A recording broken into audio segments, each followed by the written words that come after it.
In July of 2000, Sarah Evelyn Isabella Payne went missing. She was born on the 13th of October 1991. This is a very significant date in the life of an occultist. Sarah had painted a picture at school. This is, of course, before she went missing. Anybody with a trained eye can see what she was trying to tell us, that she's a victim of some form of Masonic ritual abuse.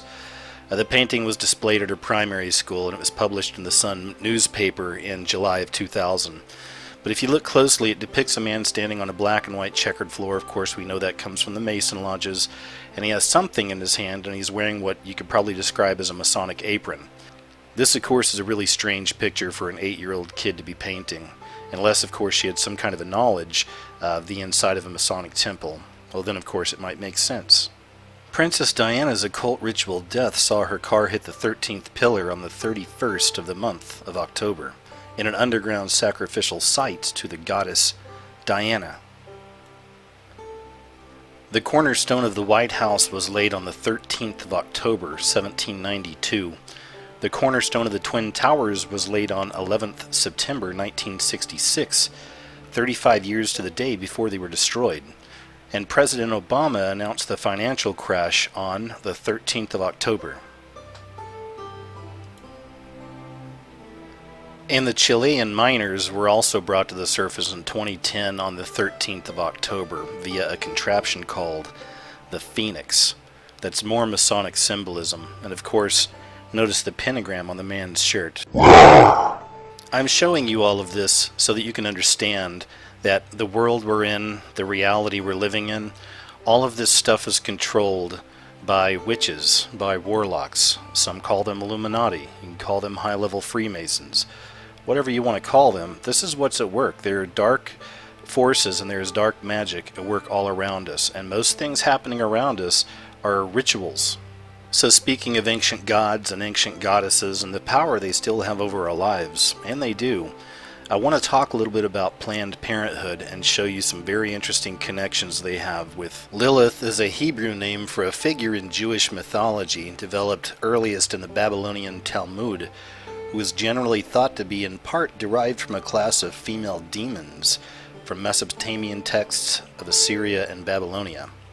The Hebrew term Lilith can also be translated into night creatures, night monster, night hag, or screech owl. The ancient goddess Lilith. So this abortion doctor shows up to a protest wearing devil horns and a tail. Quite fitting, I'd say. Goddesses unites for Planned Parenthood and African girls on the Glam Tribal Express. This story comes to us from the website anneofcarversville.com. Says the goddesses are coming. Glam Tribal is a fierce refusal.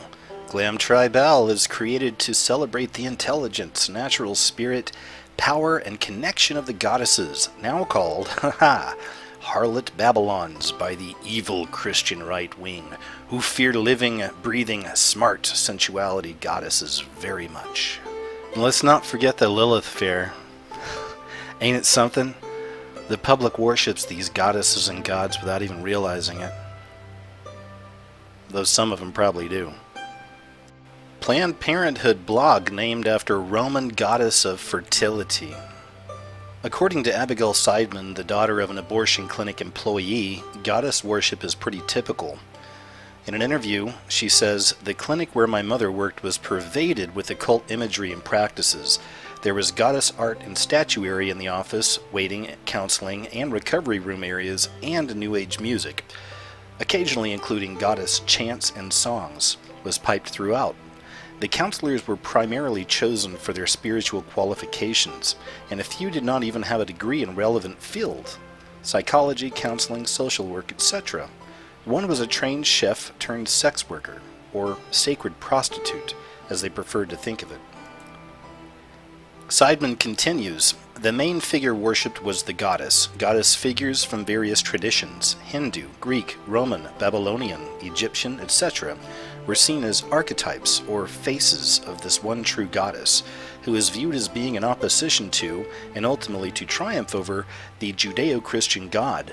The goddess was taught to me as being more ancient, having created the world and people to live in it peacefully in a prehistoric golden age of matriarchal rule, before the rise of patriarchy and civilization.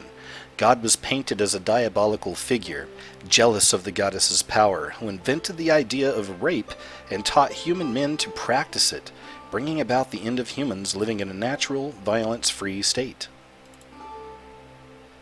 Women were encouraged to choose particular goddess figures as their personal role models or patrons, much like Catholics choosing a confirmation saint. The culture was rather lesbian separatist, in that way different from the other pagan individuals or groups that I've researched or been in contact with, in that only goddesses were worshipped, never gods, and men were not welcome to participate in ceremonies and only barely tolerated as sexual or romantic partners. In her book, Pagan Meditations, Jeanette Paris describes abortion this way: as an essentially religious act, a sacred sacrifice to Artemis. One aborts an impossible love, not a hatred.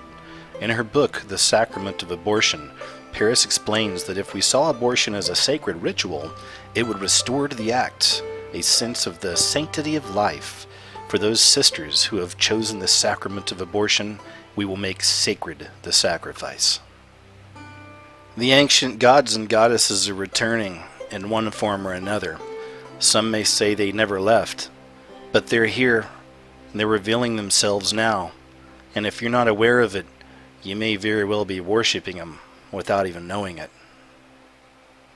Hey, thanks for watching.